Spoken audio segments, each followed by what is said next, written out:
Well, what's going on, YouTubers?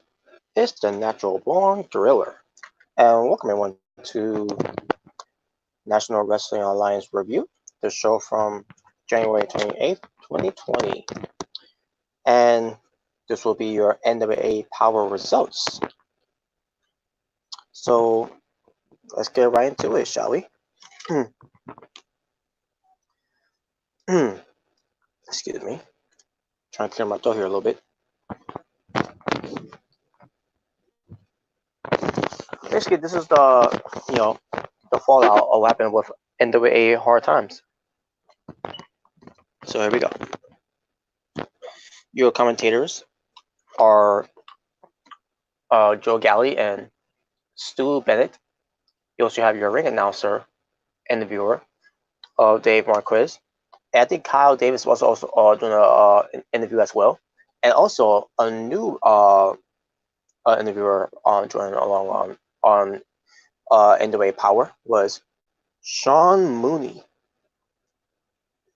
And they were at the GPB studios in Atlanta, Georgia. So yeah, let's get right into it now. Now we can finally get right into it. Into the fire. Just saying. Sean Mooney introduces the NWA World Champion, Nick Aldis. Crowds boo him. Nick Aldis talks about how he retains the title.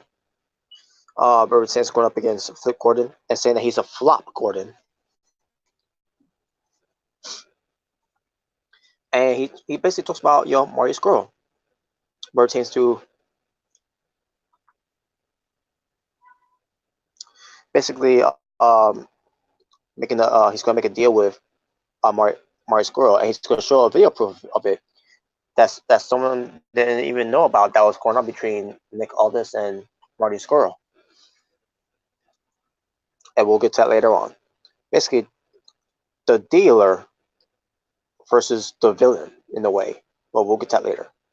Which Nick Aldis in his interview said he is the dealer. He calls him the dealer, was he as he finished on the promo with Sean Mooney. So yeah, the delivery was pretty well done. I mean, it's always well done with Nick Aldis. We're a very good talker. And the way he showcased himself, he really is a dealer. And he plays it very well. But we'll get to more of that later. We got Sal Renosis. Renosis, I meant to say. Sal Renosis. He was on commentary with Stu Bennett and Joe Galley. He's got a dislocated arm, I think, a broken arm, whatever. That he's gonna be out for about 2 months basically. And he supposed to have a match though, but unfortunately he couldn't do it because he's hurt. But you have Royce Isaacs being accompanied by May Valentine as Royce Isaacs from Strictly Business and one half of Wild Cards. He goes up against Andre Gunn. So the match began. It was short. Wasn't really much to talk about the match, really, other than Sal Renosis was saying how it pertains to Royce Isaacs that he's whips is trying to remember how he said it. Basically, so saying about how Royce Isaac is I really can't remember how he said it though. But this led to Royce Isaacs overhearing him. And he started arguing with Sal. And then May Valentine tried Royce to get back in the ring. He's going to get counted out. And sure enough, he does. And then May Valentine and Sal Renosis starts getting a little back and forth, exchanging words. And in the end, it was Royce Isaac getting the win. After the match, Royce Isaacs was at May Valentine having a conversation with Sal Renosis. So I guess that's going to be the program. We'll see how it develops a little more. But I thought it was a weird program there. So who knows? We get a video vignette showing Eddie Kingston um, facing off Shane Dawson of the Dawsons. And I'm saying to myself, wait a minute, when did this happen? Unless it was like a dark match that happened. I don't know. Basically what pertains to um, hard times, maybe. I don't know.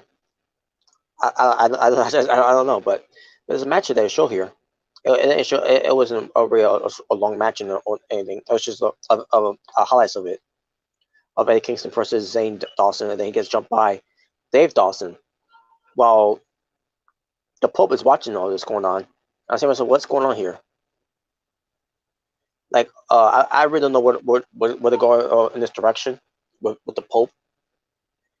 But I guess more of it will develop, and maybe it'll start coming more clearer once it develops even more. But I don't know. To me, it's just confusing here. To me, it doesn't make the Pope look good. It doesn't make Eddie Kingston look good. I don't know who's supposed to look good to at at the long haul, but I don't know. I guess you have to wait and see to see how this develops.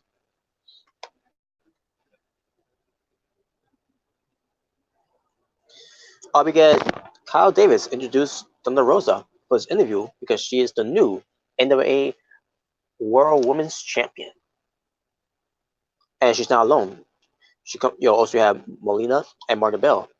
So I mean, Kyle Davis asking Thunder Rosa a question, but Molina is asking the questions for her instead. So we finally get Thunder Rosa getting her words in, saying, when she fought Alison Kay and won the title, and basically, it meant so much to her. And she's basically they learned that no woman in the roster on the planet that can stop her. When it comes to Rolf and said, this interview is now over, and that was it. So I guess it's going to lead to a match between Molina and Thunder Rosa in the future. But as of right now, they're still together. And on top of that, there's a match that's going to be scheduled for a rematch for the NWA World Women's Championship between the champion Thunder Rosa versus the former champion Alison Kay. That's going to be on the next show of NWA Powerrr. And there you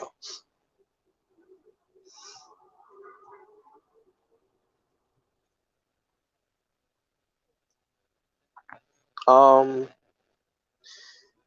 Basically a video of Mark's girl waiting for Nick Aldis. He says he's been waiting for 20 minutes, and we'll get to more of that later too, because he was basically complaining, saying, "Yeah, I got things to do and everything, blah blah blah." But we'll get to more of that later. Dave Marquez, he interviews the NWA World Television Champion, Ricky Starks. He comes to the booth and says that hard times, you know, rotates to office, the types of opponents that he was put in front of him, and he beat them. And now he's in the shoes of Arn Anderson, Tully Blanchard, Terry Funk, and Dusty Rhodes, being represents or bringing those names up. He's not in their class when he won the NWA World Television Championship. And he says, he's as the champion, he's got to defend the title every week now, because when the television champion, you get to defend that television title every week. Now, credit, it's not really on TV though, because it's on YouTube. But yeah, that's not here. That's not here or there. But well, I guess for some people, if you watch it on your smart TV, whatever, I guess you could consider being a TV show. Because you're watching it on TV. Anyways, um, so basically he calls out Ziggy Dice. Ziggy Dice is his opponent that he wanted to defend against. Ziggy Dice comes out and cuts a promo to Ricky Starks, and basically saying that Ziggy Dice said he would have won the match, to become the world champion if it wasn't for a guy who's not in the company, who came from Ring of Honor. Basically, come up with an excuse of why he didn't win. So he gets a title shot against Ricky Starks, and the match happens. Match itself, I thought it was decent. Now I still don't like how Zicky Dice shake his hips and all that, especially with the way he does it too to his opponents. Kind of reminds me of New Day. But in the end, after this decent match, it was 6 minutes and 5 seconds. It lasted. It didn't last that much. Basically, they was doing the whole time limit thing again. So that's gonna be the thing now. When it pertains to the television championship title match now, it's gonna be a 6 minute and 5 second time limit um on the line. On the clock, I to say. But in the end, after about um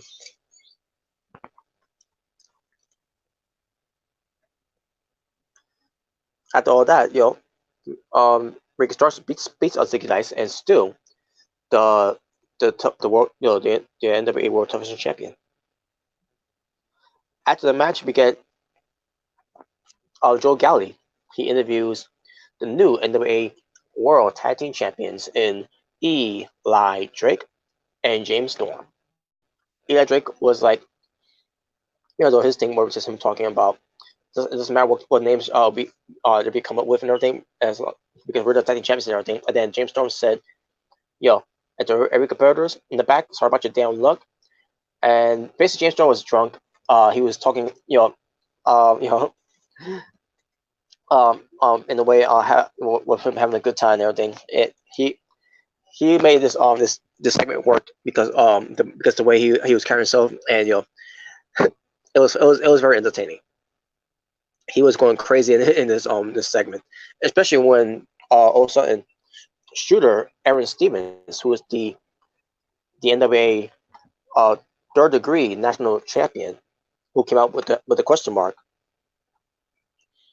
Basically, Aaron Stevens said, basically represents himself for still being the national champion.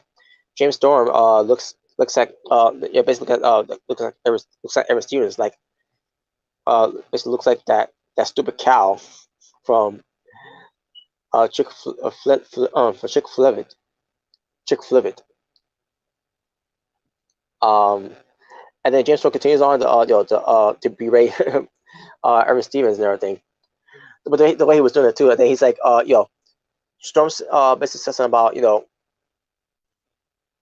Aaron Stevens where it pertains to taking shots at Ronda Rousey. Like what? Like this is the James Storm of old. This reminds me of James Storm from TNA. Oh man, I loved it. I enjoyed it. It was very entertaining.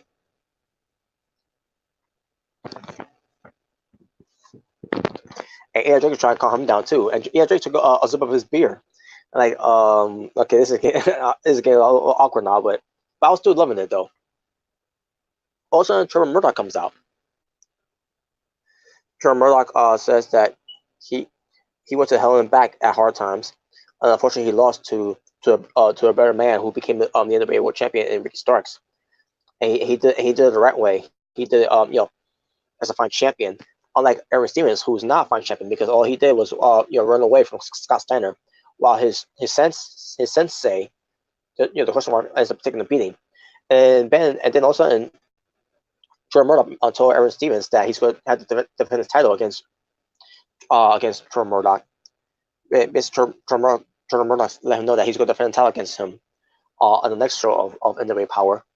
And also, the question mark just gives him the the, the karate strike, to the throat, the Mongrovian spike, and then the segment ends with Jim Storm and Edric checking him out, and while shooter Evan Stevens and the question mark left the scene.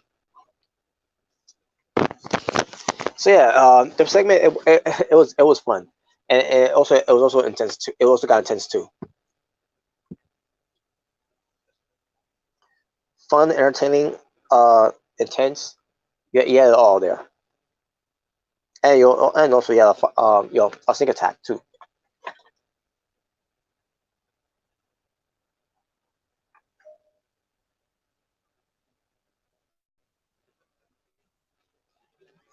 Um, let's see what's next. What was next? All right, we go. The final segment. This final segment was the main event. I mean, basically the final the final segment of the show to end NWA Power. A sit down discussion that no one even knew about. Not even Joe Galli didn't even know about this, between the NWA World's Heavyweight Champion Nick Aldis and the villain Marty Scurll. So Marty Scurll is like, sitting there. He's like, he's been waiting for 20 minutes. It's like he's sweating a little bit. He's like, he's got things to do and everything. He's like, if he's going to continue me waiting, I'm just going to leave and everything, right? And then sure enough, uh, the dealer, the national treasure, the NWA World Heavyweight Champion, Nick Aldis finally shows up. And he apologized for, sorry for the wait and everything. So now we can get the now we have dealer versus villain face to face, having this discussion about what's going on here. What's this all about? So here we go. So Nick Aldis finally arrived. He sits down with Marty Scurll from across each other. Um,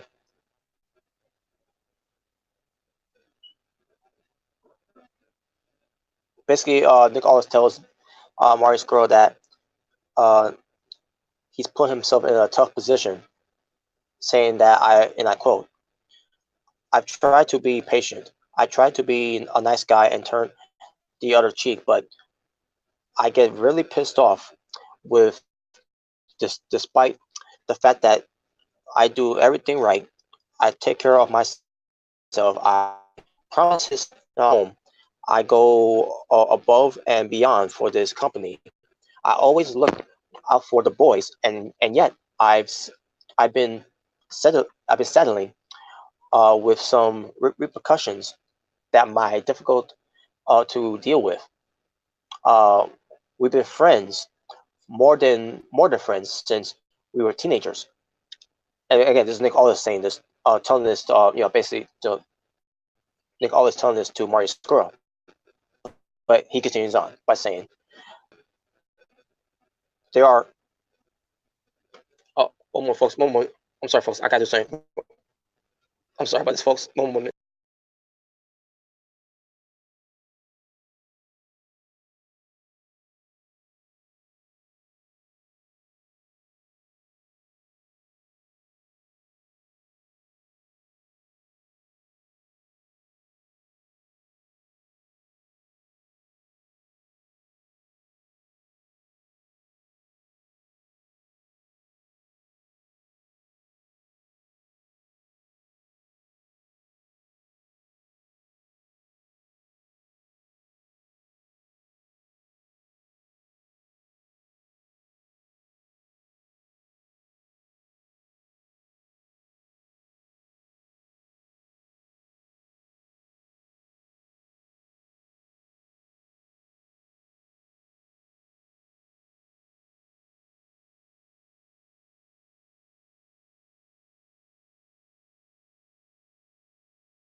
Okay, sorry about that, folks. Yeah, if you're hearing some weird noise, I apologize for that. Sorry about that, folks. Again, this was unexpected.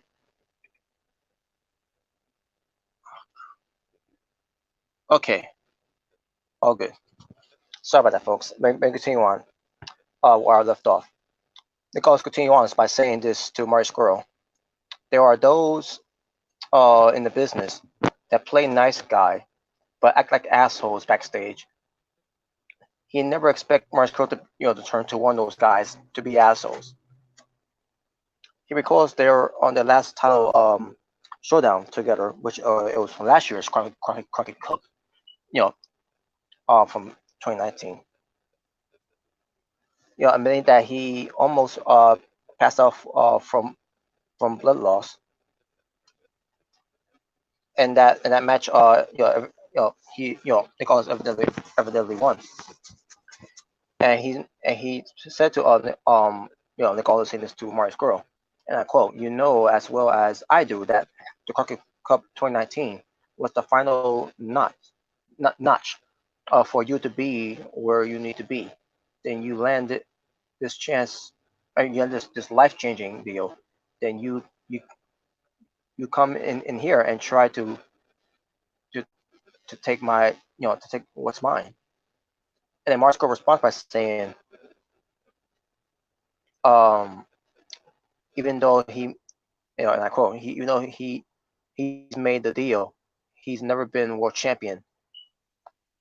Every time he goes to a meeting and to meet and greet with fans, tell him that he should be he should have been champion, basically referring to the whole thing what happened in Madison Square Garden, which he did mention this too. He should he should be world champion at Madison Square Garden. He should have won it at the Crockett Cup. Either being world champion in Ring of Honor or being world champion in NWA. Either way, fans are always saying this to him.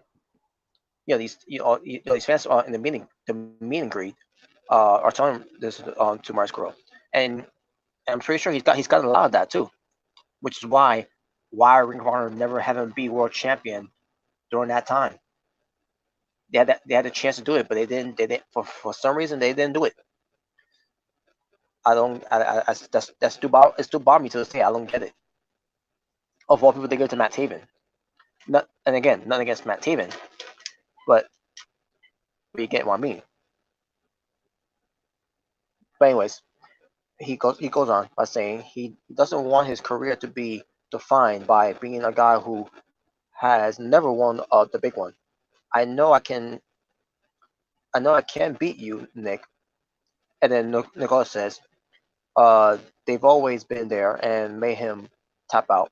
And then Marius Girl goes, to say back to him by saying he wants to do it one more time because he know he can do it. And then says one last chance for me. Basically saying this to Nicholas, and Nicholas asks him if he's willing to give up his pursuit.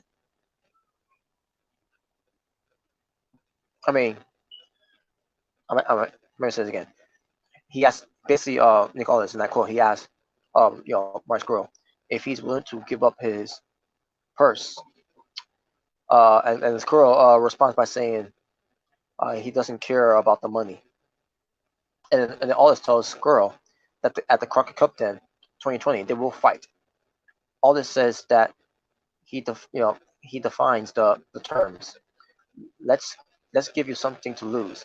But what happens if you happen to pay for your greed and your ego?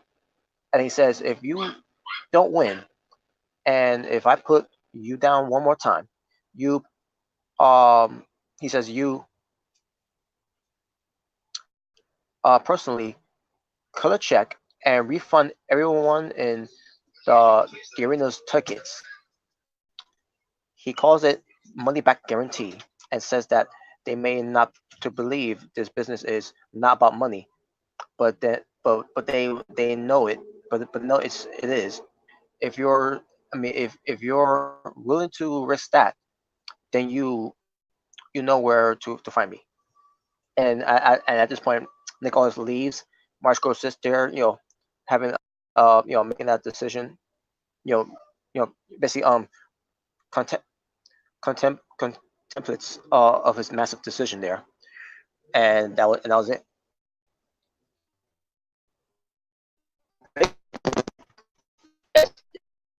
That's the they made a deal that they came up with to negotiate to make that deal with the villain.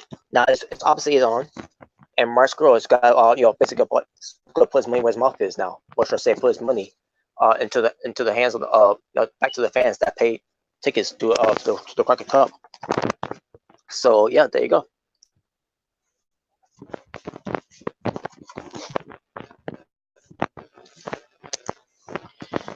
I like, wow, what a promo. I mean what not, I mean what a sit down interview, but basically in a way, a sit down discussion.